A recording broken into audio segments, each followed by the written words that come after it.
Luto tayo ng papaitan. Dito gagamit lang tayo ng bituka, libro, atay, kidney at lapay ng baka.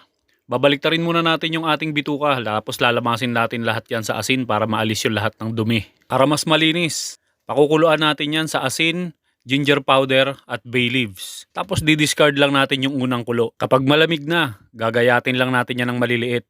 Tapos magigisa na tayo ng sibuyas, bawang at luya. Saka natin isusunod yung ating hiniwang laman loob. Paglalagay na rin tayo ng bay leaves, pamintang buo at pamintang durog. Kung walang pressure cooker, para mas mabilis lumambot, lalagyan lang natin ng tubig yan, yung katamtaman lang hanggang sa matakpan yung ating mga karne. Then pakukuluan lang natin yan ng mga 40 minutes. Kapag malambot na, saka tayo magdadagdag ng tubig. Para mas masarap, maglagay tayo ng garlic powder at onion powder. Maglalagay rin tayo ng chili powder. Kung walang chili powder, pwede kayong gumamit ng siling labuyo. Dito sa gitnang silangan, bawal nga pala yung apdo. Kaya dito gagamit na lang tayo ng papaitan mix.